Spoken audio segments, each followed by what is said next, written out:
ഇവനുണ്ടല്ലോ, ഇവന് ശരിക്കും ഭ്രാന്താ. നമ്മളെ ഇട്ട് വട്ടം കറക്കലാണ് ഇവന്റെ മെയിൻ പരിപാടി. നിങ്ങളൊന്ന് ആലോചിച്ച് നോക്ക്, 10% താഴെ ഇറങ്ങിയ സാധനം പിന്നെ അത് 6-7% മേലേക്ക് കയറുന്നത്. ഇതിന്റെ ഇടയിലൊക്കെ പോയിട്ട് ബയ്യും സെല്ലും അടിക്കാൻ നിന്നാൽ നമ്മുടെ പൈസ പോയിക്കൊണ്ടേയിരിക്കും. ഇതിന്റെ ഇടയിൽ ചുള്ളികൾ എനിക്ക് ഒറ്റ എൻട്രി കിട്ടിട്ടോ, അത് TP അടിച്ചപ്പോൾ ഞാൻ മിണ്ടാണ്ടിരുന്ന്. ഇനി ഈ പരിസരത്തേക്കില്ല, കാരണം ഗോൾഡിന്റെ മൂവ്മെന്റ് അമ്മാരി മൂവ്മെന്റാ. എനിക്ക് നിങ്ങളോടും പറയാനുള്ളത് ഇത് തന്നെയാണ്. വെറുതെ താഴേക്കുള്ള ഫ്രീ ഫോളിലൊന്നും പോയിട്ട് വെറുതെ സെല്ലിട്ട് വെക്കാൻ നിൽക്കണ്ട. കാരണം നമ്മുടെ സ്ട്രക്ചറിൽ നമ്മൾ പഠിച്ചുണ്ടാക്കിയ സെറ്റപ്പിൽ വരികയാണെങ്കിൽ മാത്രം മതി ട്രേഡ്.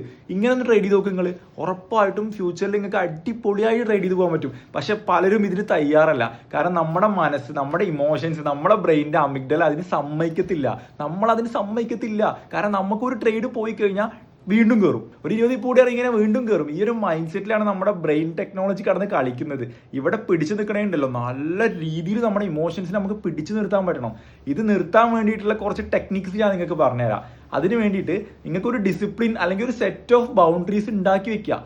അതായത് ഒരു ദിവസം ഞാൻ ഇത്രേ ട്രേഡ് എടുക്കുള്ളൂ, അല്ലെങ്കിൽ ഇത്ര TP അടിച്ചു കഴിഞ്ഞാൽ ഞാൻ നിർത്തും എന്നുള്ള ഒരു മൈൻഡ് സെറ്റ് നിങ്ങൾ ക്രിയേറ്റ് ചെയ്ത് വെച്ച് നോക്ക്. അടിപൊളിയായിട്ട് നമുക്ക് ട്രേഡ് ചെയ്യാൻ പറ്റും.